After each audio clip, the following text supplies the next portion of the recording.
right, a couple of things to unpack here. We can do the timing of Canadian teams. Let's start with the last thing he said, where we're really searching for a forward right now. Yet earlier in the show, we see that they placed forward Jimmy Vesey on waivers. What do you think the Leafs specifically are looking for? Well, I believe Kyle. I think he is looking for forwards more than defensemen at this point. Defensemen are harder to find. I would also say that Jimmy Vesey went on waivers. So did Jason Spezza early in the year. A number of people have gone on waivers, and they, that sometimes is to see if there's interest from other teams. And so I don't think we've seen the end of Jimmy Vesey in Toronto just yet. But I think the guy that comes to mind for me is Mikael Granlund in Nashville, because the Toronto Maple Leafs, all reports were that they were interested in trying to get him in the offseason. And he fits into what you heard Kyle Dubas talk about there as a guy whose contract is up. And I've been watching him, Perry, over the last couple of games with Nashville, and he is playing really hard right now. I almost wonder if he knows that he's on the market and maybe he's auditioning, but he is playing really well for Nashville. I think his 200-foot game. You saw him a little bit in Minnesota over time. I mean, could he be a fit for the Leafs? Absolutely. Yeah, I 100% agree with that one. He's never kind of found his footing in Nashville. And yes, watching those last couple of games, that's the Granlund that they traded for a couple of years ago. And he can be as dynamic as they can. He can move the puck well. He's got good vision. So I see him fitting in very well with the skill that the Maple Leafs have up front. And obviously, yeah, he just fits the mold. He's up. He's unrestricted. It's a good rental. Good fit. It's probably a good kind of a new beginning for Granlund, because things just have been rough for him in Nashville, and that happens. You go some places and they just don't work for some reason. You never quite get comfortable with whoever it is, the teammates, the area, the rink, the ice, no matter what it is. It could be something just that simple, and get him to Toronto and get a new life in his career. That's for sure. How about the timing of everything? Based on April 12th trade deadline, but you work in the complexities of the U.S.-Canadian border right now, the quarantine issue for any player going from the U.S. to Canada, 14-day quarantine. I mean, 2 weeks in a shortened 56-game season, that's a long time. Do you expect GMs north of the border to be more aggressive and start the process earlier, or do they just do their normal run-of-the-mill stuff April 12th, and then they kind of bite the bullet on those 2 weeks? How do you think about I think that they have to take action earlier, just because you want to get the guy in there as soon as you possibly can. Now, if you're dealing within Canada, it's obviously different. But if you're looking to make a trade where you're talking to a team,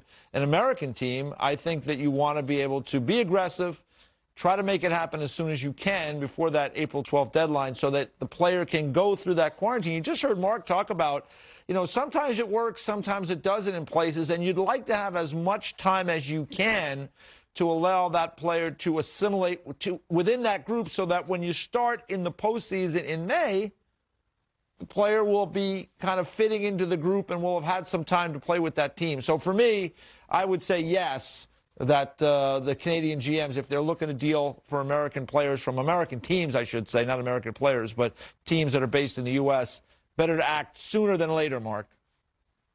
Yeah, I agree. And the big thing for me is I wonder if there'll be any of the U.S. GMs that kind of hold them over the coals a little bit, hold them over the fire, because of that, knowing that the Canadian teams would want their guys earlier on there, maybe hedge back a little bit and maybe get an extra draft pick out of her, maybe up the ante for the Canadian teams going into it. But yeah, absolutely. Well, like what you said, AJ, you want to get in there, you want to feel as comfortable as can be, so you can get used to the team. Give yourself the best chance as a team and as the player, because everybody wants to see those trades succeed. Everybody. Supply and demand, simple economics, right? You might have to pay a little more if you want the guy earlier. That's right. Coming in at the trade deadline. Kyle Dubas, not the only GM to speak earlier today, as did Habs GM Mark Bergevin, who on a media call says he's not looking to go out and trade for a D to replace the injured Ben Sherratt, because Sherratt is going to be back before the playoffs.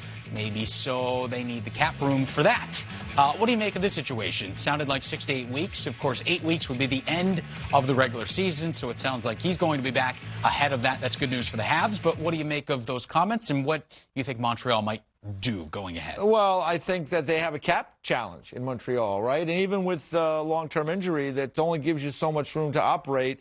I always talk about guys in fights, right, Mark? Oh, nobody really gets hurt. Well, there's a guy who got hurt in a fight and ended up now being out for a long time. And there's a lot of guys who do get dinged up in those battles. And you can see here what the depth chart looks like. And the biggest thing, you know, for me with Sherratt being out is now it affects the other pairs, because Sherratt was playing very nicely with Shea Weber from what I remember early in the season, and now things get mixed up a little bit. So, Mark, I think that he's limited to what he can do because of cap space and what he might want to give up. He's got to hope that he can get through these next couple of weeks, several weeks, until they can get Sherratt back playing. Luckily, with a hand injury, he can be on the ice and working, keeping his legs going as best he can until the time comes that he can play again.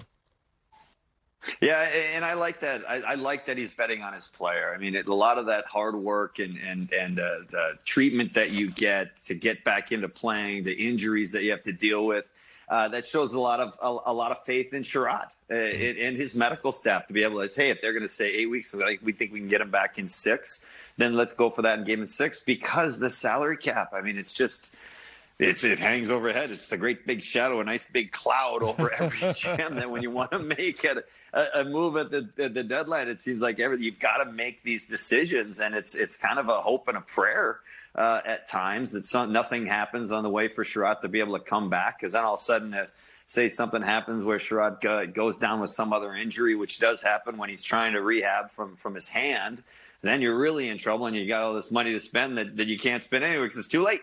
Yeah. And they spent it all this summer, right? Why wait for the deadline when they went all in the offseason, bringing in like Tyler Toffoli, Josh Anderson, Jake Allen. I mean, Bergevin made his moves this summer, and we'll have to see how it plays out once everybody gets fully healthy and Ben Sherratt back before the end of the regular season.